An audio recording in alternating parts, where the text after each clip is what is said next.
Welcome back, everybody. This is Billy Peterson, and I'm harnessing your wealth here once again. I have a new guest, an exciting topic. As you know, we've had a number of guests in the past that kind of veer off the wealth line and we go into the health realm. Health requires a little bit of work on everyone's part. And it also requires, in I think more important than ever in our day and age, a change in mindset. And that's so revealing. And I think if you haven't opened your eyes in the last few years, you might want to listen very closely and even listen to this episode a couple times. As you know, I've had a number of doctors, number of professionals and practitioners in the mind body world who've helped thousands, if not millions, of people overcome from chronic pain that were otherwise deemed to be incurable, otherwise told that they'd never get better. They're going to have to learn to deal with their symptoms. They're going to have to medicate or take multiple surgeries or injections daily or weekly. And so if that's you or you know someone, a family member, a friend that maybe is just dealing with something that you're not sure why, things are coming up in your life and you're having recurrent pain, you're having to pop pills for regularly, you can't sleep, you have stomach problems, you have some sort of a chronic condition that just doesn't seem to go away. And that can also, by the way, come in the form of mental issues like depression and anxiety and just overwhelming feelings of dread. Okay, let's get into that. And so today I'm so excited to have my guest Alyssa Heskin, who is a licensed clinical social worker. She is based in Northern California. She's worked with many patients. She's part of a larger organization called the Better Mind Center, and there's a whole group of practitioners there who work together and who help represent this bigger picture group of practitioners that understand and kind of work with one another to feed off of what's helping people, and they're getting away from the traditional role of medicine and they're actually curing people permanently. So this is important. This is a huge step, I think, in the direction of awareness and a new consciousness and a new age. So Alyssa, thanks for joining me today. Thank you so much for having me. I could not be more excited for this conversation. I'm really looking forward to it. Fantastic. I'm excited to have you. I'm a real big advocate for this. So if those of you who haven't left me yet, stay here. Since I recovered from my chronic pain conditions, I've seen this in so many people that I know, friends, family members, neighbors, colleagues. They just cannot seem to stay in a healthy condition. So they've always got some issue that they're dealing with. And, they call that in the books I read, and first book I read was Dr. John Sarno, who was really a pioneer in this kind of field. And he calls it symptom imperative. It basically moves around. So when you start having symptoms and you might get better in one area, and then shortly thereafter, another problem crops up in another part of your body. And you just can't ever seem to get it all, everything clicking at the same time. So I've always said there's an emotional root cause to these issues, and you need to look emotionally, you need to look psychologically and not physically. Alyssa, tell me and tell our listeners what your role is and how you go about interacting with people who reach out. Absolutely. So, normally, what we do as licensed psychotherapists and pain coaches and practitioners is we're actually people's usually their last hope. I hate to say that, but we really usually are kind of their last option. They've usually found our practice or just this idea of a mind-body therapist by luck of the draw, by, having all other options exerted, that we are almost again like that last hope. So by this point, usually when people meet us, they've gone down the medical route. They've had the interventions that haven't worked or have worked more kind of scarcely or sparsely, so to speak. And by the time they get to us, they are usually so distraught, so stressed and thinking, will I ever actually get out of my symptoms? And then we kind of do something radical and say, hey, instead of trying to look at your symptoms from a biological perspective, such as this is your body creating it, can we consider that this is the brain creating it. Because what we know to be true in neuroscience and pain science is the pain is always originating from the brain, whether it's a broken wrist or whether it's a migraine or whether it's back pain, it is all originating from the brain. So what we do is we help clients relearn, um, of course, kind of the overall like science behind pain and the education component. And we help them learn that this is not incurable, first of all, that this is completely curable, depending on the symptom, of course, and that if we can get to the brain, and by that I mean, can we look at your stressors at play? Can we look at what was going on at the time that your symptoms originated? Can we look at your traumas that potentially haven't gotten healed? Can we learn to heal our feelings? So on and so forth. What we can do is we can deactivate that danger alarm that creates pain. So, of course, I'm happy to expand on this. There's so much more Yeah. I can say, but the gist is we help people learn that pain can be unlearned through pain science, exposure work, somatics, and the emotional expression of it all. So these are great places to start. And I'll go back on my experience. So they started, luckily, with my wife who said, Billy, you need to look at this differently. Read these books. And she had purchased a couple of books for me to read that, kind of like what you said, it was the last resort because I've tried everything. I had gone to every specialist. You start out with a physical therapist or a chiropractor, or then you go to let me go to a more of an I don't know, a bone doctor, somebody who's going to tell me something that might come together. Click, give me an MRI. What's happening? Why is my back? Why does it hurt so bad? It's not. There's something going on, and of course, everybody has a different analysis. Everyone has, oh yeah, here's what it is. Well, oh, look at these microfractures. And we've been led our whole lives to believe that they know what they're talking about, and their word is gospel. It is 100%. This is it. So when the doctor says, yeah, see this in your wrist, or see this in your back, or see this, oh, look at that MRI. Ooh. And they Mhm. even wince at some of these images. And so, of course, that just ingrains in our conscious and then deep down in our subconscious that there is no alternative uh, diagnosis. It is what they're telling us it is. And I had so much of that buried so deep into my subconscious that it was going to take a miracle for me to get out of this. And a miracle is what I received. But I want to go back to this starting this entry level point because so many people who are maybe taking a tiptoe down this line and they think maybe is this something I ought to explore a little bit further. Mhm. So I started reading these kind of books and it talked about the science behind it and they talk about the pain originates in your brain and et cetera, et cetera. But then I'd immediately get to a point where I just close the book and say, this is garbage. And I throw it across the room and say, pain isn't in my head. I feel it. It's real. So you kind of start thinking, you're telling me that I'm making this up. I'm inventing it. How do you answer that question when you have these skeptics like that? Who was me, by the way? Yeah, of course. And skepticism is always allowed here. And with any good psychotherapist, it should be, because, like you said, you've been taught to be skeptical of this type of model. What I would say is pain in the most loving way, it's never in your head and it is in your head. All pain comes from the brain, and that is not any deficit of the person experiencing it. It does not mean they did it to themselves. It does not mean that it is their fault. The pain is 100,000% real. And I really want to emphasize that whether there is a structural cause like a broken bone or what we would be consider, or excuse me, what we would consider to be a mind-body response, such as chronic back pain, sciatica, hip pain, whatever it might be, if there is no structural origin, regardless, the pain is always coming from the brain 100% of the time. It is never in your head, so to speak. You are not crazy nor making it up. However, it is 100% real. It's just the origin is the brain and not the body. Your body is healthy. It's just the brain misunderstanding danger signals versus safety signals. And that's kind of how I water it down. With that said, that was a beautiful way to explain it. But what about the people who say, my doctor told me I have this abnormality.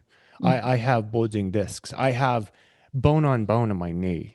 I mean, Mhm. so then they have this, they call it a physical condition that's causing the pain. So how do you How do you deal with that? Yeah, so I will never personally tell a client what they are or not feeling in their body. However, what I will try to do is really pull in the evidence that we know is true, both by evidence-based practices, medical professionals coming out in this new paradigm shift to try and say, hey, some of these quote unquote structural abnormalities, like a bulging disc, is actually just a coincidental finding. It is just a gray hair of the spine. Mm, So I'll try to do a bit of normalization, a bit of evidence pulling. Interesting. You say that your hip only hurts when I'm just making this up, but like you are in conflict with your spouse. No other time does it hurt. Well, that's interesting because can we get a little curious about that? So I'll try to really hone in on curiosity. If it was truly structural, wouldn't your hip be hurting, excuse me, all of the time? Wouldn't it mm, get progressively worse and not show up sporadically? So again, all to say my long-winded way of saying I really try to pull in the evidence, what I know to be true about pain science and more up-to-date pain research. And then just also, I would say what is so important in healing from any chronic symptom is that anecdotal evidence. So having worked with the hundreds of clients that I've worked with, I can say, hey, although you are special, I say this with all the love in my heart, you are not that special. I have seen this 1,000 times before, and I know that you can heal just as these past clients mm. have. So it's a little bit of mix of education, science, and anecdotal evidence, I Yeah. would say, and just really meeting the client where they're at. I am not one to try and push something on you that you're not ready to hear or explore. Huge. And I think what I liked about that is you have conviction in your voice. So you're not watering it down with gray area possibilities and this may help you or this, it's a possible option for you because like again, then no one's going to believe it and very few people. So you have to be very either gullible or you just so far down the line that you have no other option. Mhm. So I love that the conviction is huge because in order to heal, this is my perspective. So you can disagree with me. And Yeah. I'm not the social worker or the psychotherapist, but experience wise, I think is huge for somebody who's gone through it. And I went through it 8 years of hell. I think that in order to heal, you have to believe it on a Mhm. cellular level. You have to believe that is possible in your subconscious mind. And in order to believe that, you can't have conflicting viewpoints all the time. You can't be having a doctor tell you, "See this MRI? This is problem." And believe part of that, or have a little bit of, yeah, that does make sense. Mhm. You have to be able to trust and to let go of the fear and to let go of the misunderstandings, and I call them misdiagnosis of what you have been told Yeah. about these conditions and these incurable conditions, so to speak. And that's why we have this plethora of new age treatments. I'll call them treatments, and that's very generous because there are so many different things that are going on in the medical world right now. They're completely removing people's knees and hips and we're having everything has to be taken out. Apparently, we're so fragile nowadays that we can't even survive. We can't function. We don't work near as hard as our ancestors used to. Mhm. But apparently, we're so fragile we can't make it. Until we're 40, sometimes even earlier, and Right. and we have to have everything redone, surgeries every time. Yet the success rate is very low, especially for the back surgeries. The mobility, the range of motion for people who get new hips, new knees, significantly reduces their quality of life in those areas. As far as being able to do some of the things they liked to do before. Um, and I know that you go to a doctor and you want to get out of pain. Everybody has that same kind of approach. I'm in pain and I need to be out of pain. How Yeah. do I get out of pain? So we always just want the path of least resistance. I don't want to have to do any work. I don't want to have to think mentally about this. I want somebody to just take a knife to me and fix it. And I've done that multiple times. I would have done anything to get out of pain, whatever. If I needed surgery, tell me. Right. Um, but now we're looking at, like you said, people who don't go to you first. They go to you last. Mhm. And that's a sad fact. Yeah. What do you say about that? How do we change that dynamic? I would like to have a lot of hope and confidence that A, we are actively changing it through conversations like this, through normalizing pain talk, through normalizing the shame that comes with it, although there shouldn't be shame, of course, while providing more education on a more, not just a micro scale, one-on-one, but a macro scale, all the way up to legislature. However, to rein myself back in, what I would say is, um, I would really like to see, and maybe I'm doing a bit of a tangent to your question, so tell me if I'm off track. But what I would like to see is just more access and understanding on all fronts, on the public front, on the practitioner front, on the medical field front, that the psychological and the emotional can affect the body. To Mm, me, that is what's important. So when people come to me and say, I don't know what else to do, you're my last hope, that's often my first kind of starting place is, can we talk about these other factors other than your body that could have led up to symptoms? And if so, can we try and heal those other factors to hopefully help symptoms reduce? And I think over time, as the more momentum in this field starts to broaden and it starts to intensify, I do think we're getting there to where this is becoming a more normal conversation. I just think right now, the medical field, of course, the biomedical model is so the norm and the go-to, which makes sense. We are taught all throughout our lives, something is wrong with your body, you go to the doctor. They are the expert. But it's kind of a radical idea and such a shift to say, well, maybe they're not the expert of my body, and maybe I can be in control of my body. And if that's the case, can I have some autonomy and agency in saying, let me try to go down this more psychological route, so to speak, this therapy route first. I went on a mm, huge tangent, so let me that's good. answer your question, but that's kind of how I approach that. I love that. You know, Mhm. it's just it's such a big, wide open book because in healing something, you know, in science and in the medical field, it is this is what you need to do. This is, you know, here's the precise scientific solution.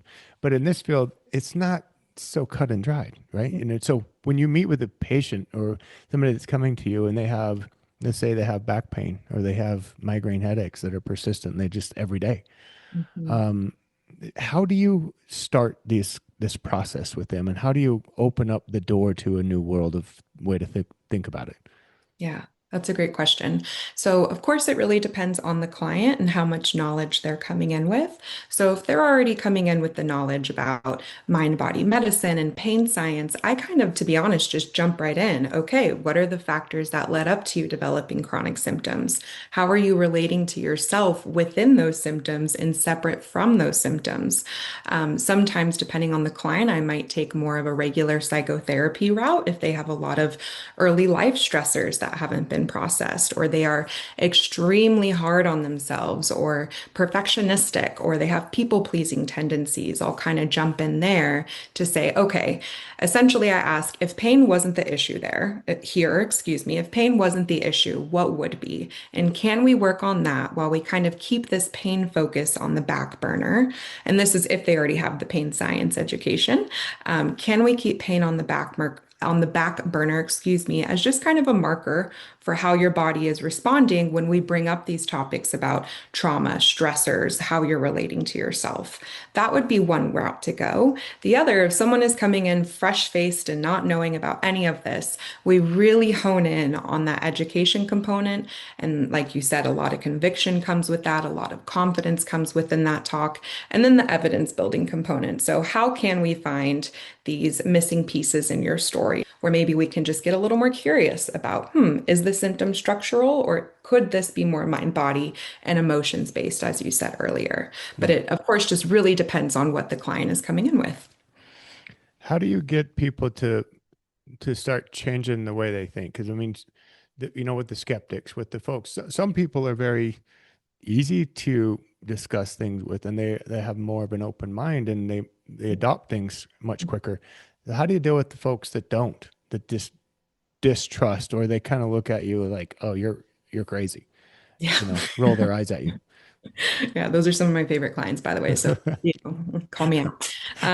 What I would say is I always, always, always meet the client where they're at. Again, there is no point in me, if I very casually say this, trying to stuff something down their throat that is just not going to happen. So with the skepticism, I get really curious actually from a therapist perspective and a therapeutic perspective of how is that skepticism protecting you right now? Maybe there's some ambivalence in working with a new practitioner and putting a lot of hope into this new modality that sounds very woo-woo and kind of hippy-dippy. So I like to look at that resistance or that skepticism as a protective factor, just as chronic pain, although it does not feel good, is a protective mechanism for us. Hmm. Hmm. And with that, I really try and hone in on trust building, of course. We know that a strong therapeutic alliance can be the number one predictor for someone getting out of symptoms because it means so much. And this is what I hear so often from clients that have gone through this experience that are on the other side. A lot of the times, I really just needed someone to tell me that I was going to get through it and someone Yeah. that knew what was going on and that believed in me. So I would say, both in working with the skepticism from a curious lens, you'll hear me say that a lot. Can we get curious about how this is protecting you? Understanding that they should be coming with walls up. I would expect that. I would not anticipate nor prepare for anything else. Like you said, if you go down the medical route, you're let down time after time after time after time again. So to come to a new practitioner that is, although confident, telling you, hey, we can treat this, this is curable from a brain perspective, I wouldn't expect someone to not be skeptical. So can we work with that skepticism from a protective lens, a curious lens, and just find little nuances where we can say, hey, again, in this moment, how is your body responding to this conversation? How are your symptoms responding to this conversation? Wow, can we use that as a way to decrease skepticism and say, I noticed my symptoms change during X, Y, and Z. Hopefully that made sense, but let me know if I should elaborate because I was That's kind of great. out loud. We're gonna go deeper too. Love Um, that. the thing that worked for me a lot, and when I'd be pulled back into the medical model, because I was having to claw my way out of there, um, one finger hold at a time, Mhm. because I wanted to believe that there was this different path. And what I was reading in these books from Dr. Sarno and Dr. Schechter and Dr. Strax is, look, this is pain that's here because of the way you're living your life, the way you're processing things, the way you're handling stressors, the worries that you continue to pile on, and you're not relieving those. You're not allowing those things to pass through you. You're holding on to all of this stuff. Um, but of course, I didn't understand any of that, unless you stop and examine, like you said, get curious with what you're being told and get curious with what your thoughts are. Most of us don't even realize our thoughts. They come, and sometimes we get we're like a hamster on a wheel. We just keep going and we Mhm. never get off that wheel all day long. But I found one of the most revealing and powerful thoughts that I had about this was, who benefits Mm, from what you're telling me? And mhm, from this diagnosis, you're telling me it's incurable, and that I'm going to be on these biologic injections for the rest of my life in order to handle the pain. And oh, by the way, ultimately, I'm going to die from this condition because you've labeled me with an incurable medical condition called ankylosing spondylitis, mhm, which, by the way, the rheumatologist told me was essentially case closed because of the blood marker that I tested positive for. There's a blood marker. So mhm, they've always got some behind the curtain answer for this. Is, you see, this is it. This is what you have this. And again, so I'm buried in this language and this evidence that they were giving me, and MRIs and all these convictions about around it. The pain is there, So every time I try to look at a different direction, my wife kept trying to tell me, "Look, you can do this. You can do this. Look at this." And I'd say, "No, Heather." I would get angry physically. I would get very angry and upset. You don't understand. I am in so much pain. This is not fake. This is real. And this doctor told me this is what I have. They obviously know what they're talking about. So that was my life until I got curious enough to explore and keep asking more questions. And then one day I'm on the Facebook group page for ankylosing spondylitis. Do you realize there's a Facebook group out I there for didn't. that? I'm Oh, not there's a surprised, but Facebook wow. group for everything. So Oh. every condition, if you have fibromyalgia, if you have other, all any of these other disorders or conditions that they don't have an answer for, by the way, they just put a label on it. Boom, Right. stick it right on your forehead. This is what you have. Yeah. So now that's how I identify. Hmm. So I joined this group on Facebook and I start to realize all these people are suffering just like me, So I finally felt a sense of community, like I belong somewhere. Hmm. And they were all talking about how terrible their pain is and how these issues are now cropping up and their symptoms are intensifying and now they're shaking and now some of them can't walk and then they've had it for so long now they can't get out of bed and they have to have a wheelchair and they have to have constant 24-hour care. And, they can't hold on to a cup of water. Everything's all their mobility's gone. Their neurological system is gone. Um, Even posts about, did you hear so and so died? So we all have this grim outlook Hmm. until one day there were these two people on this group that posted this crazy post. They said, guys, we found a way over the wall. We found a way Mm. over the wall. We can get better from this. And I got curious, like, wait a minute. So I started direct messaging guys. What? How did you do it? What was it? A different biologic? Were you taking Right. Enbrel? Were you Yeah. taking Humira? Which one? I'm still stuck in that. You have to have physical Hmm. treatments. Hmm. And the guy messaged me back and said, when you're ready to think about this from a different perspective, from an emotional perspective, feel free to call me. And that was it. And I Wow. thought, you're crazy. You're crazy. And everyone got pissed on that group. Sure. They were mad, like, get these guys off. And they kicked them off. They kicked them out of the group. Wow. How dare they tell us that we can get better from this? Wow. Isn't that crazy that people actually buy into their condition and they don't want anybody to tell them differently? Right. Have you guys ever studied that phenomena? What makes people identify so strongly with what they're being what they've been told from the medical community? Yeah, I don't have like explicit empirical research, but anecdotally, I can say, I mean, having a sense of identity, even if we think primitively, that feels safe to us. That feels containing. Back in cave times and evolutionary times, if we didn't have a form of identity, this is going to sound dramatic, but it's true, we would die. So I think in part, it sets off that primitive alarm in the brain that says, if I don't have a sense of connection, identity, community, as you mentioned, I will not survive. So I think on a subconscious level, that's in part what's going on. And then I think again, more grand, if I always think about the adverse of a question. So if this isn't my identity, then what does that make this? And that is a really scary thought for people to sit with. So, if this isn't some structural terminal illness that is ultimately going to be my fate, then what does that mean for me? The story I've built, and not in a malicious way, in a natural, brain-based way, the story that I built about myself, my parameters of life, my sense of safety and containment, and what does that say about, unfortunately, which I really want to break this moving forward for people, the culpability in it. So does that mean, and then we go back to the conversation of, did I do this to myself? Oh my God, now I can never get out of this. This is all my fault. I did this, I did this, I did this, versus, hey, this is far beyond a person's culpability in this. This is your brain being a brain and you just listening to what is told to you by the medical field, which is no fault of your own. Mhm. And so I think that that sense of identity can both be very containing and safety inducing for someone and reassuring, but at the same time, it can kind of be someone's detriment because if we're so closely glued to identity, and this is what I see with my clients that tend to have even more skepticism around the idea of a mind-body approach.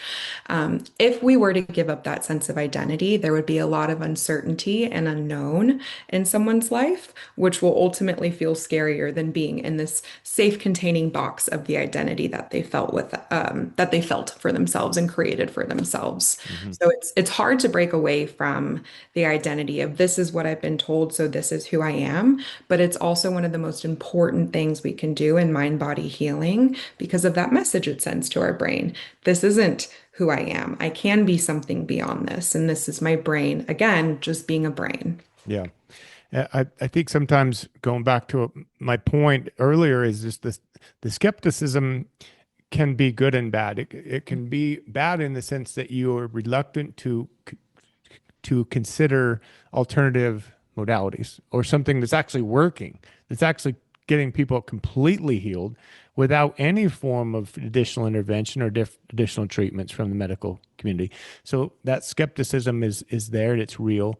But at the same time, if we're not willing to be skeptical of the Hmm. medical model, right? Hmm. Why aren't you not as skeptical with them? Because again, the question I asked is who benefits from this? Who Right. benefits from this diagnosis of this treatment? This now I'm a slave to your treatments for life. Mhm. Um, and so I think about that, and then I go, well, the folks that are teaching mind body healing, they heal a client, and that client no longer needs them. Mhm. There's no more reliance on them. They Mhm. don't have a lifetime supply of income from that client Mhm. who they've healed. They've Right. done it from a place of care, from a place that really is what the medical community was supposed to be based on. Do Mm. no harm, Right. but take your client to a point where they can actually heal. And our bodies actually can heal from everything. So our bodies know how to heal, know how to get better. We get sick. Our bodies know how to fight off the virus or the infection. Our bodies know how intuitively know how to do these things. Mhm. Our bodies know how to heal a broken bone. It Mhm. just needs to be set. The body does the rest. We don't Right. even have to think about it. We can cut our finger darn near cut it off. And if we Mhm. have it set and put back, in place, amazingly, the body does the rest of the work. We take the wrap off a few weeks later. My God, it's healed. Mhm. What happened? Yeah. So we didn't need a lifetime of treatment. The body knows how to heal all these pain conditions. The body knows how to heal all these diseases. I find it interesting that so many people, well, won't factor that in, and they immediately defer to the, yeah, but my pain is because of this. Mhm. But my pain is real because my doctor told me.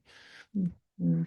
And I had to get to that point too. So again, clawing out of that hole I was in. I mean, I was depressed. My life was so depressing because I couldn't spend time with my kids. I was very um, angry all the time. I was very essentially feeling feeling like I was not the dad or the husband that I wanted to be because I couldn't have enjoyment. I couldn't go places with them. I couldn't uh, have any physical activity. Mhm. And I couldn't sit in certain places. I couldn't go to my daughter's dance recitals or sit in the bleachers because the pain was so intense. I'd have to sit in the back against the wall. I'd go golfing and I'd have to physically lay down on the grass Wow. about every hole just to get the pain to calm down a little bit. But then I started to wake up and started to think, gosh, when I'm actually enjoying myself, when I'm engrossed in an activity, uh, like a hobby or doing something that keeps my mind busy and I'm actually enjoying myself, I just started to notice, like, bam, where's that pain? Oh, thank God it's gone for a little while. I don't know when it's coming back, but my, Mhm. it'll come back when it's supposed to. So you almost totally miss the boat Right. just thinking the pain is random. Like, Mhm. yeah, I have this condition, bone on bone, but I can go run a marathon and it's fine. But then I'm done, man. It hurts like hell. And I Mhm. can't do anything else I can't even get out of bed anymore. Can't walk to the grocery store. um, I'm just very interested in all of those concepts and how people's are led into a different way of thinking. So how do we find this evidence list? How do you help people build that? And how important is that in their healing? Yeah, I would say that evidence building is one of the most important components of healing because when we have those moments, like you said, where we're afraid that the other shoe is going to drop, or we experience maybe a quote unquote flare up, or we feel like we're regressing at all, we often get what I usually call, and I didn't coin this term, but I usually call it like progress amnesia. So, what we know is that having evidence that we can have in our back pocket, literally like a note that you have in your back pocket or more so metaphorically, we're able to say in those moments of doubt, in those moments of skepticism, in those moments of what feels like stagnation or regression, we're able to say, hey, wait, no, I can pull back on this evidence, this rooted in reality and rooted in my experiences to help pull me back to center. Excuse me, what that might look like is at the beginning of treatment, I'll go through kind of like a checklist that we have with each of our clients, and I'll say, okay, and then we take it checklist by checklist. So one of the most common symptoms of a mind-body condition is, does your symptom, and I'm sure you experience this, does it move around randomly? Does it intensify randomly? Does it lower randomly? So finding those places where we can say, poke a hole in that. And again, get a little curious, I'll keep saying it, about what's going on there. Because if I have a broken bone, like a broken wrist, it's going to be hurting all the time. There's not really reprieve, of course, unless we take medication for it, put it in a cast, whatever, but it's going to be pretty consistent. Now, with these more mind-body based conditions and symptoms, we don't have that. So I start out step by step, kind of detailing in your day, do you notice that symptoms are higher in the morning, higher in the evening, higher after a stressful meeting? Do you notice anything that lowers your symptoms that just wouldn't make sense logically? What you kind of alluded to earlier, are there activities, people, places, things throughout your day that, again, even logically doesn't really match up with the structural diagnosis? So you say that you have bone on bone, but you just ran half a marathon over the weekend. To me, that says it's not the bone on bone that's the problem. It's the fear that's the problem. It's the avoidance that's the problem. So we start to build evidence by kind of finding those loopholes in someone's day to day to say, that doesn't match up with what we know to be true about it starting and originating in the body, so to speak. And then we continue to build on there as time goes on. But really, building evidence in the beginning of treatment is so imperative for just understanding, hey, I can get through this, and I have gotten through these moments. I would actually be curious if you were able to build your own evidence list, or how did you navigate that process from going from skepticism to more so being confident in your recovery? Yeah, it started with me unable to really get out of bed. I was so stiff in the mornings, early in the mornings, and I try to get out of bed and I was just, oh my gosh, I can't even move. Or sometimes during the night, I would be so stiff in my back. It's like spasms. You know, you have a Charlie horse in your leg. Most people have experienced that. It's like having a Charlie horse all over in your lower back with that doesn't want to let go and it Mhm. won't move. So you're just excruciating pain and it won't stop. And so then I'd notice, well, gosh, I get up and I shower and it feels better. I get moving around or I get busy doing, my daily work. Or heaven forbid, I go to the gym and work out or I go on a run because at the time I was a big runner. I'm Mhm. thinking, good, it's great that I have these activities, that I can loosen myself up. That was all my big thinking. Just I loosen up. But Mhm. then it'd come back and it'd come back roaring in different moments. And I didn't kind of equate it at the time of when that would become so intense was Mhm. at moments when I was not happy or I was stressed out or like a client meeting or in a tight location, like in a plane and you got kids crying and screaming and Mhm. or you're somewhere you don't want to be. I've Mhm. heard this a lot from people that, in-laws are going to, they have to go to a wedding or something that they're really not having a good time and they just don't want to be there. And guess what? Their stressors, all those chemicals in your body start to roaring to life and your pain, which has now become a neural pathway for whatever your brain's doing is intensifying that pain for you. So a lot of people find that they get a release, and I found the release was in those activities that I enjoyed doing. So then I started to say, especially when they diagnosed me with a disease, well, wouldn't this disease be like a 24/7 disease, or is this only a disease that occurs, at random hours? And I'm just lucky that it's not all the time. Mhm. And so I started to get curious about that. I love the word because it's so important Mhm. and start to ask questions. And I think asking questions is one of the most important things we can do, no matter what condition. And continue to ask questions and then go ask that deeper question is who benefits from this mostly? Is it me or is this doctor? Is this pharmaceutical company? Who's going to benefit ultimately in the end the most from buying into this?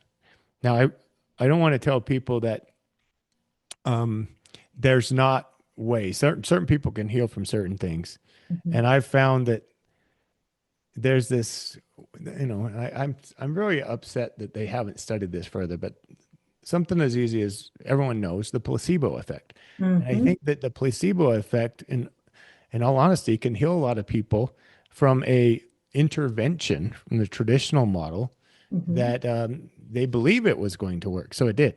But then guess what? The pain, some other condition crops up in some other part of the body, and now they're back to square one. They Mhm. haven't dealt with it. So you talked about earlier in this conversation, you talked about some of the personality types and the folks that are more prone to these kind of conditions. So can you go into that a little bit deeper and then also tell us the difference between a a mind body condition versus something that's more acute and just needs time to heal on its own? Yeah, that first part I'll answer, or that last part of the question I'll answer first because it tends to be a little quicker. Essentially, a mind-body condition is going to be any symptom. So I'm talking back pain, I'm talking vertigo, I'm talking dizziness, tinnitus, neck pain, hip pain, sciatica, even things like long COVID, fibromyalgia, etc. Anything that's gone on longer than a few months that cannot be explained structurally. So if you hear doctor after doctor, we just can't find anything, we don't know, and you keep going to specialist after specialist, and again, there's no definitive answer like there would be with a broken bone or with cancer or with a tumor. We can safely assume, especially if we do have that medical rule out, that your body is actually fine and we can't necessarily find anything. That's where I can take confidence in saying, hey, this is most likely a mind body symptom. Are you open to exploring that idea? Because again, that can be very jarring for people to hear. And again, because this is all in my head, I'm making this up, etc. So if it's gone on for a prolonged period of time, over a couple months, there's no real structural explanation or medical finding that just definitively makes sense, like cancer, a tumor, an autoimmune disease, etc., then we can safely assume that it's mind body. And there are even some ways that we can test that, such as with something called provocative testing, exposure work, etc., which I'm happy to get into. However, going back to your original question about kind of what leads to someone developing chronic symptoms, I usually say, it can be a plethora of things, of course, and it's going to be different for every single person. So, what I'm about to say, it's going to apply to some people, it's not to others. Take what resonates, leave what doesn't. But what I usually say is if we have what I kind of classify into a few different categories, so such as stressors, early life stressors, past stressors, present stressors, future stressors, doesn't matter, just stressors, and those have gone unattended to. It can lead to the nervous system never finding safety or true regulation in the body. So it's going to operate on high alert and in that threat survival mode. So it's going to say, oh, okay, they can't handle the stress of this presentation. Our brain is going to say they can't handle the stress of this presentation at work right now. Let me distract them from it with a migraine. If they have a migraine, they can't go do the presentation. They'll go home. All is good. The second category that I see in the way that we develop chronic symptoms and in the same way that our brain is trying to protect us from it is trauma. So some people identify as having trauma, others don't. That's okay. Sometimes what I just say is any huge life event from birth to present day that impacted your ability to feel safe, we're going to classify as potentially a leading factor into you developing chronic symptoms. And I'll explain why the brain does this all at the end. And then we have kind of those worries, pressures, and criticisms that either we've placed on ourselves throughout life or other people may have placed on us throughout life. And again, if all of these things have gone unattended to, the brain is going to take over because it's saying, hey, this has gone on for far too long. It is not sustainable. We cannot stay in survival mode. Let me take over and show you what needs to be alerted to through symptoms. And that fourth category, which you pointed to earlier, is going to be those classic personality traits. So, on the one hand, it doesn't sound like having a personality trait like perfectionism or being a people pleaser or having unrelenting standards for yourself or being a worrier, like you're always just worrying about things, worrying about things. On the surface, it's like, well, how does that relate to chronic pain. I don't understand. But underneath the surface, what it does is these personality traits, or what I like to call actually as like they're more so survival factors or survival mechanisms. They're rooted in survival. And we're assuming that at this point, if you've come to me, if you've come to the Better Mind Center, if you've come to a psychotherapist trained in mind body recovery and healing, then you're not in survival mode anymore. It might feel like it, of course, because you're in pain, but quite on like literally you are not in survival mode. There is no threat in sight. So what these personality traits do, or these survival mechanisms do, is they say, hey, at one point I had to learn to be a perfectionist to survive the environment that I was in, or to get my needs met, or to feel connected, or to get praised by my parents or whoever it might be. And our brain doesn't unlearn that. So it keeps running on that same autopilot and autopilot and autopilot, and it doesn't stop until it's become too much for the system to take. And then pain takes over because our brain says, whoa, there is something that really has gone awry. I don't know how else to protect this person other than to give them pain. Because the brain's only way, and I want to make this so clear, the brain's only way of keeping us safe and protecting us is through pain. If you put your hand on a hot stove, your brain says, oop, danger, danger, let me make that hurt. So they take their hand off. So although it doesn't feel protective to have symptoms, what we know that leads up to that origination are all the things I aforementioned. If they've gone unregulated, the brain says, all right, it's time for me to step in here. A very long-winded way to answer your question, but I'm also happy to elaborate because this is like my favorite topic of all time. No, I like letting you talk because you're the expert. You need to do all the talking. I should just actually be more quiet. Mhm. Some questions that I want to get into, though, if I can just pry a little bit deeper. Mhm. You kind of mentioned the explanations, people that can't, or the doctors that can't find an explanation. And I think those are the fortunate ones. Those people that are been around, they may be going for 6 months, years, maybe even a couple of years, and they've been to different doctors and specialists, and they're trying really hard to find an answer, but the doctors just keep telling them, I can't see anything wrong. I can't see anything wrong. Now, what if you're more in my camp? What if more in the camp that the folks do find something wrong, or they find something wrong, which that's their evidence. That's the explanation for your problem. And so now you're kind of trapped. So the folks that, and I think that's becoming more and more the case, to be honest, is they find it. And then, you know how many autoimmune diseases there are these days? There are literally hundreds of them. So what if those, how do we find those people who have been led into that camp that have been told they cannot get better and Mhm. that there is the explanation and they have it? How do you reach them? Yeah, that's such a great question. Um, I really believe that regardless of whether or not something is 100% structural, and we know that to be true, or whether someone believes, hey, this autoimmune disease that I've been diagnosed with is 100% structural, we're always going to meet the person where they're at. And so, what I would say is if we are operating under this assumption right now, and this person is open to flirting with the idea that maybe this autoimmune diagnosis they received could be mind body, or if not, if they're not open to it, can we at least use the same tools of pain reduction that we learned through nervous system regulation, emotional processing, exposure work? What I really love that you mentioned earlier, dipping into joy and re-engaging in life in a way that feels fulfilling. Regardless of whether or not someone has this diagnosis, so to speak, that they were given that seems set in stone, we can still use the same tools to find relief. And oftentimes, what I find with clients is when they come in with that kind of hard and fast, I've been given this diagnosis, it's what makes sense to me, I'm not here to push it, I just want to learn the tools to help reduce my symptoms. I say, great, beautiful, okay, let's do it. And we use the same tools to reduce symptoms. And what I kind of see over time, which I hope is hope inducing for people listening, is that a lot of times these people will find that their symptoms still fully subside, albeit, again, there's not something structural in the mix, such as cancer, a tumor, etc.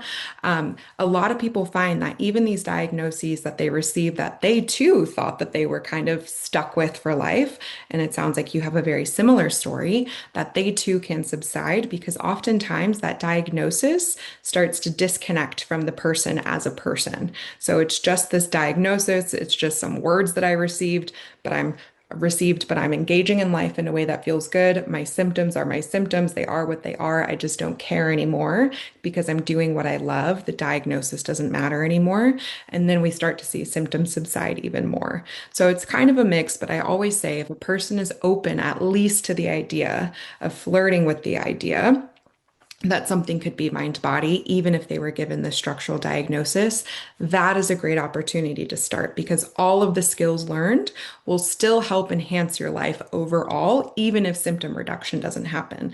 You'll learn to stop people pleasing. You'll learn to stop being a perfectionist. You'll learn to feel your feelings so your body doesn't have to take over. You'll learn boundaries. You'll learn stress management. You'll be nicer to yourself. So if you still have this diagnosis attached to that, okay, but at least we've enhanced your life in all of these other ways that feel just as fulfilling and enriching, whether or not there's some letters attached to this diagnosis, if Mhm. that makes sense. It does.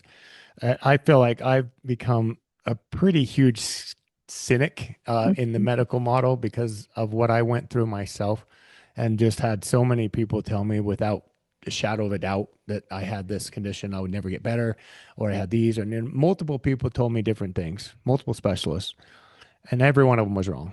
You know, from a nutritionist to say you can't eat this, to you have this condition, autoimmune disease, or no, you have celiac. You have, I had to have my gallbladder removed because that was my problem.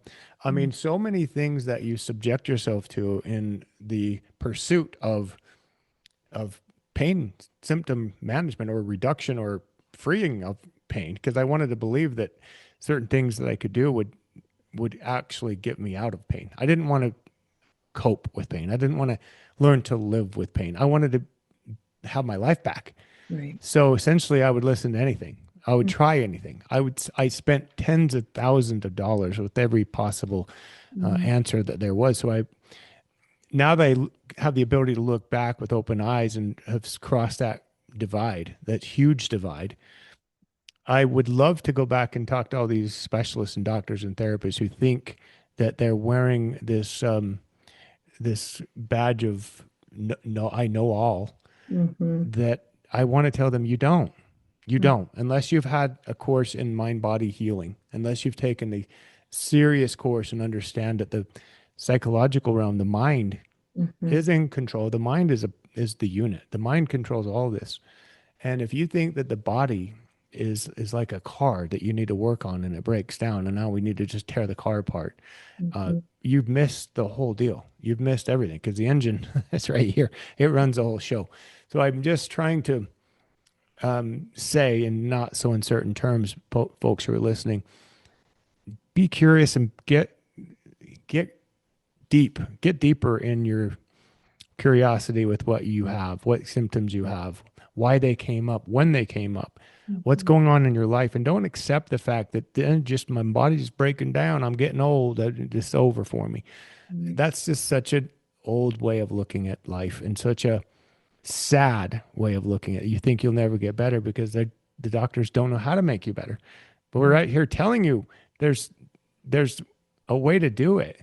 Can you Yeah. give us some examples of some people who have recovered from conditions that you felt like, wow, this is bad, this is tough, this is a Mhm. really tough lifestyle you're living, yet they've recovered. You have anything you could share with us? Yeah, I would say that's the vast majority of clients for sure. I mean, as you know, personally, our world becomes so small when we have chronic pain or chronic symptoms that again, our world becomes so small that you put it so well earlier of like crawling your way out of the hole. And so when our life feels that small, we'll do anything, of course, like you said, to get help. Yes. So I've heard pretty much every condition under the sun and moon. So chronic Lyme, chronic fatigue, chronic dizziness. I've had people that have been given certain autoimmune disease diagnoses. Those just, let's see here, fibromyalgia. I've had clients that have been quite literally bedridden that can only get out of bed for maybe 10 minutes a day to really just use the bathroom and go back to bed because they're in such excruciating pain. Mm. Again, their world becomes so small, and I think every client knows that experience. So what I usually do in those moments is I really process again how they are relating to themselves in this way. So our brain oftentimes it feels like, although it's trying to sabotage us with this pain that makes us bedridden, it's really trying to protect you. So we're going to need to shift how we are viewing the situation going on. And this takes time. And I say it like it's easy. I know it is not, but we're going to have to shift how you're relating to yourself. So I've had clients that, for example, they've been bedridden, and we really work on changing how they're viewing themselves as they're going through this process. So as they're bedridden, how can they show themselves compassion? How can they still push the exposure even from bed? How can they relate to their symptoms differently? How can they use visualization and mental rehearsal and provocative testing and all of these other tools that we know are effective for helping us quite literally get out of bed and get back to the life we want? How can we look at the emotional experiences underneath to help propel us quite literally and metaphorically out of bed and back into the real world? So, in terms of clients that have received just the scariest of diagnoses, I won't even say them out loud in case people catch on to them and start to go down that Google spiral that we all know so well. What I will say is, regardless of whether or not you're in bed 24 hours a day, you're still doing life, but that symptom is in the back of your head, or that diagnosis is constantly kind of just looming over you. As long as we can relate to these experiences differently, hone in on the confidence, the trust, the resiliency, and the support from your loved ones, the support from a clinician. I often find that that can create some wiggle room. People want to feel like someone is in their corner, right? So it's easier to get out of bed if someone is quite literally or metaphorically, if it's over a Zoom screen, holding your hand as you get out of bed and saying, "Hey, look, this is safe." Even with symptoms, even with pain, we can still stand up and create safety. At any moment in time, no matter what you are experiencing, anxiety, depression, debilitating pain, these scary diagnoses that we get, that all the fear that comes with it, we can still find safety in the body. And of course, there are so many ways to do that. But I really hone in on the what can I do right now, given where I'm at, to lower the stakes and increase safety. And it takes time. I say all of this like it's easy. I know it is not. It takes so much time to get there. One more issue as far as the what listeners are asking, what do you guys do to make people better? How do you get them better? Do you help people get better fully, completely? Mhm. Yes, absolutely. We help people get better every single day, regardless of the diagnosis you receive, regardless of the symptom you have. And we do have clients where they do have structural diagnoses, and we can still help them get better. Will I say we help them get completely out of symptoms? No, of course not, if there's a definitive structural diagnosis, but we can help turn down the volume on symptoms. And for people that have received these diagnoses that are more ambiguous or still more what seem to be kind of just overall debilitating, or what feels to be terminal, they still get out of symptoms too. And what we do is we work on both the exposure piece, the emotions and the psychological stressors underneath the symptoms. So if we put the symptoms to the side, what else is going on beneath the surface? So that could be processing of trauma or stressors or life events. That could be doing actual exposure work. So if you are someone that loves running and you haven't gone running in a long time, we're going to figure out how to get you back running with or without symptoms, trusting that the symptoms will go away. We're going to have to learn how to feel our feelings, which I know in and of itself is a huge, scary concept for so Mhm. many people. We're going to have to learn to relate to yourself with more compassion. It is a non-negotiable. And we're going to have to learn how to essentially make you the captain of your own ship, so your brain doesn't have to take over and say, all right, I'm going to do this for them, because they can't handle it. So we're going to Right. rewire your brain, soothe your nervous system, and help you feel, again, more whole and empowered within yourself. Because if we can get you feeling more empowered within yourself, your brain doesn't have to be on high alert for you. It will Right. understand that you are the captain of this ship. So it's a completely different way of viewing your pain, and Yeah. no longer being afraid of it, no longer feeling like you have to live that way, have to subject yourself to the life that you hate and despise so much, that Mhm. you can actually find a way to get through it by examining what you're feeling, by examining what's going on behind the scenes and looking at it differently.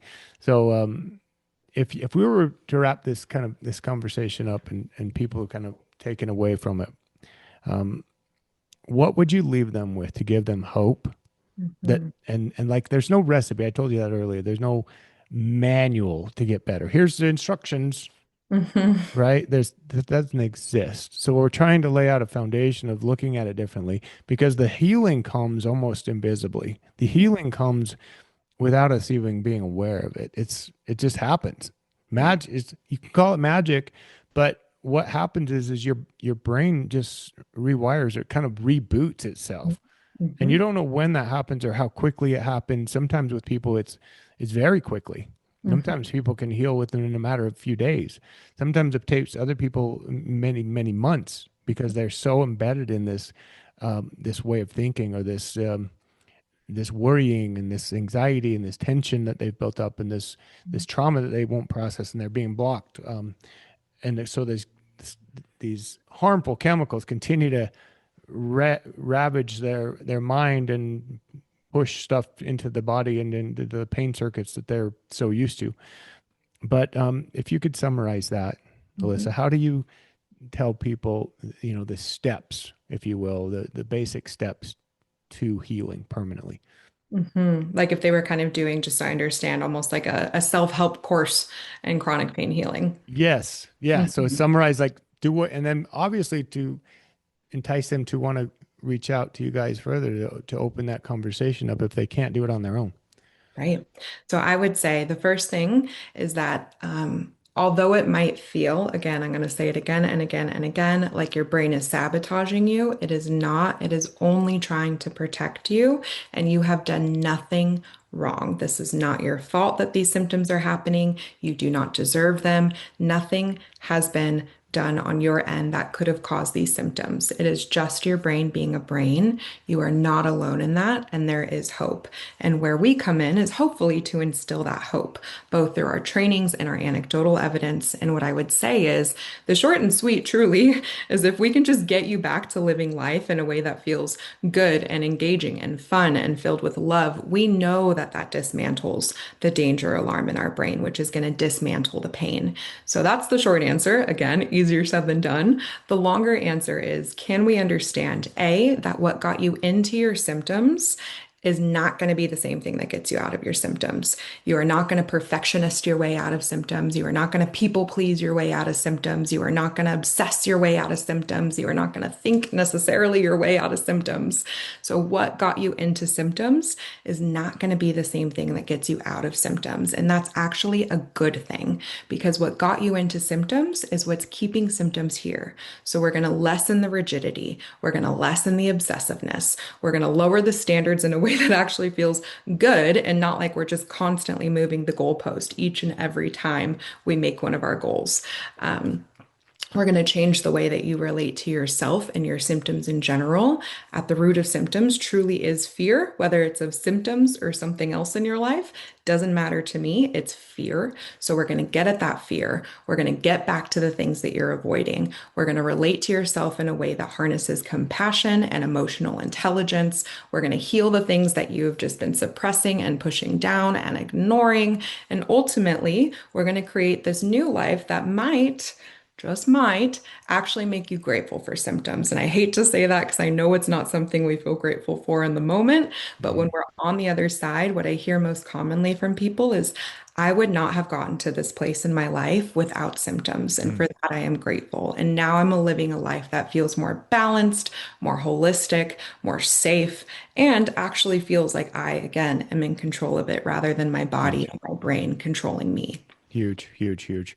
I think that's one of the best ways to wrap it up because when you do get across that divide, I'll call it swim the river, and you now look back and you know where you came from, then you can stand there and say, I am grateful that I had that experience, as tough as and challenging as it was, and how terrible my life was, it seemed to be in my own mind, that the experiences have changed me, and that's a permanent change. So you know now how to look at symptoms when they come along.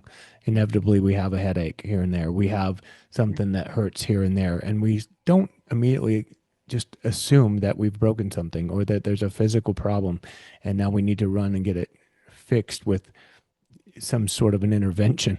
We can learn how to deal with that on our own and just examine our own emotional issues. What is going on? I Mhm. remember during the COVID years when the lockdowns were happening, and I was so frustrated with being unable to live the life that we were used to, just being kind of forced to not live. I was resisting so much, and my left knee started really hurting during, I could do CrossFit a lot, and I would have left knee pain. And instead of just assuming, which the old me would have said, better go in for a surgery, probably have to have a whole new knee put in, because bone on bone. And I'm sure that's what the MRI would say, because heck, over time, when we all lose cartilage, we all going to have x-rays. I'll bet you that if you did a study of, 70, 50, 60-year olds, um, they're all going to show some sort of what we call abnormalities. Like you mentioned earlier, very well, gray hairs of the spine, gray hairs of the joints. Mhm. It's a normal abnormality, guys. You don't need to rush and have new joints put in. But what I would have done is had an intervention like that, surgery probably, rather than what my new me is, think about that from an emotional standpoint. And my wife helped me very well to examine it. You're being resistant to current situation in your life. And it took me about 5 seconds to say, yep, exactly right. And so once I processed that and I knew that it was from an emotional block that I was having, some very, bitterness about the world events that are going on, I Mhm. was able to let that go. And then the knee pain was gone. It was Wow. gone. It wasn't like I needed to um, have anything else done or continue to take ibuprofen or, have like I said, an injection, the old cortisone injections or anything like that. It's Mhm. just imagining and processing the resistance that you have to what's going on in your life. So that helped. And it also helped me by being able to guide my own children. I think that's what I'm most grateful for with what I went through is being able to explain to them and lead them in a different direction. So they're no longer going to first and foremost rely on the traditional medical model. They're going to rely on their own intuition and their own way of healing. Yes. Um, Alyssa, how would you tell people in closing to get a hold of you and the type of people that you're best suited to help you and your group? So if you've basically been given any chronic symptom under the sun, including anxiety and depression, and nothing else has worked thus far, please come to the Better Mind Center. You can find us at www.bettermindcenter.com. We have an Instagram called better.with.christy, who's the founder of Better Mind Center. You can find us on YouTube, again, Better Mind Center. You can contact me. I'm sure I can give my email. It's going to be Alyssa Heskin at bettermindcenter.com. I would be happy to have even just a conversation with you, no strings attached. Truly, I think that we need to get this information out there. And in any way I can do that, I am more than happy to do so. And those would probably be the best ways to contact us, though. And I hope you do. I really hope that everybody takes away from this that even at your most skeptical, even at your most doubtful, even at your most despaired point in your life, you can still heal because I've seen it. My colleagues have seen it. Otherwise, we would not be preaching it or even being here today talking about it. Right. Well, I love that, and I appreciate the time you spend. I appreciate the work you're doing. As you know, my story, and I just continue to try to talk about it, even though people roll their eyes. Sometimes they won't listen to me, but that's not going to stop me. I appreciate the work you're doing and all your colleagues. Give them my best. Tell everyone to keep doing what they're doing. I have the Curable app. I see you guys all the time, so I'm thankful. And I Um, want to tell you guys out there listening, reach out to these people. They can change your life for the better. Thanks so much, Alyssa. Thank you so much. This is amazing. Thank you. Thank you. Thank you for listening. For more information about today's show, please check out the show notes. Visit our website at www.petersonws.com or give us a call at 801-475-4002. Peterson Wealth Services is a registered investment advisor. This is a paid-for advertisement. Information presented on this program is believed to be factual and up to date, but we do not guarantee its accuracy, and it should not be regarded as a complete analysis of the subjects discussed. Discussions and answers to questions do not involve the rendering of a personalized investment advice, but are limited to the dissemination of general information. A professional advisor should be consulted before implementing any of the options presented. Peterson Wealth Services.